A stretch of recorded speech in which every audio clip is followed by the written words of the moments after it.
Well, hello there. Happy Friday. This is the 1st of December 2023, and this is Business Today. All right, now today we'll be looking at some of the biggest stories in business over the week. We'll also be delving deeper into some of the issues in business. And today we woke up to news of Gikomba market just raised down by fire again in some part of the section.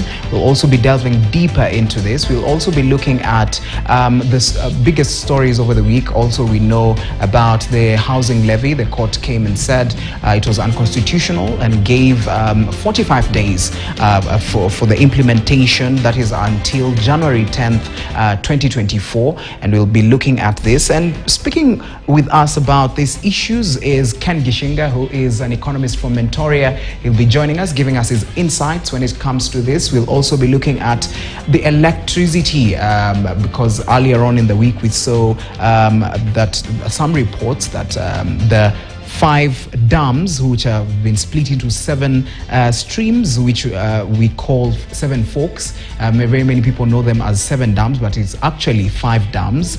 Now the levels have increased, and this has really made it a little bit not very much, especially when it comes to the prices of electricity. We'll be looking at this. We'll be looking at how maybe the prices are going to come down.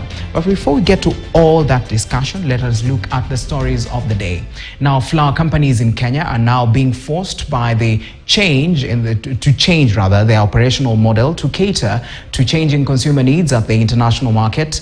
And as Jimmy Mbogo now reports, some farms are incorporating ESG standards to attract consumers at the international market by acquiring their fair trade certification. The Laurel Farm in Nyandarua County has been in operation for the last 33 years, employing over 5,000 farm workers, but now says it has been forced to adapt and incorporate ESGs into its operation to attract premium clients for their flowers at the international market. According to Laurel officials, although the market has remained profitable, they have seen a tremendous increase in returns since they joined the Fair Trade Organization, which aims to create a more equitable trading system by advocating for fair wages, safe working conditions and sustainable practices for producers in developing countries. Fair trade ensures that we are continuously improving our systems. So once we are able to adhere to the standard that is given, then we are able to attract more customers. So I would say it's on a steady increase. Fair trade standard is what we adhere to over and above other standards that include Kenya Flour Council. But fair trade has a lot at stake. So it ensures that we're continuously improving our systems and ensuring that there's sustainability. We are looking after our environment, socially and corporate governance. There is a relationship between the buyer and the seller within the fair trade market. The certification ensures that there is something called premium that comes back to the workers. The premium is used for social and economic improving the working conditions of the workers. So the premium is administrated jointly between the workers and the management for the total benefit of the workers. It is this extra premiums, however, that has changed lives in the local community.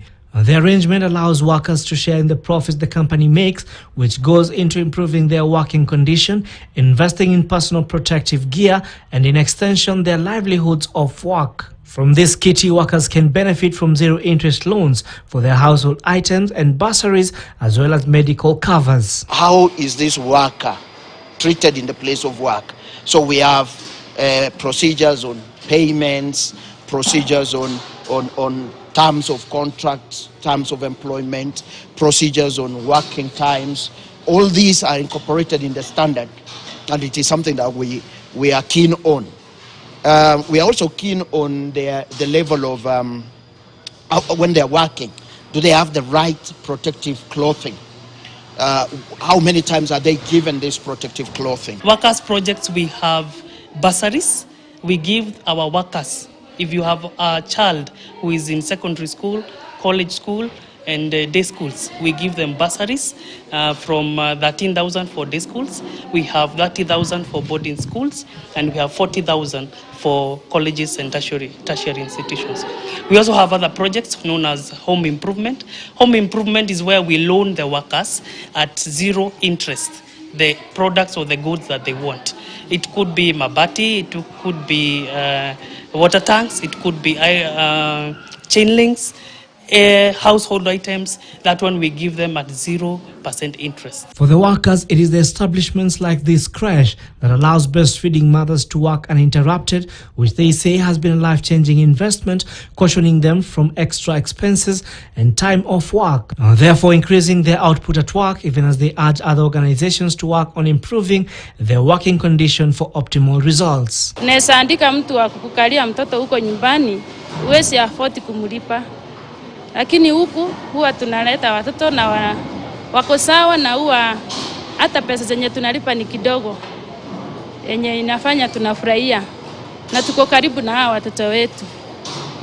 Saa zingine unakuta akisikia vibaya, uko hapa, unaitwa hapo, unampeleka hospitali. Kama ni nyumbani, kila mtu ako na shughuli zake.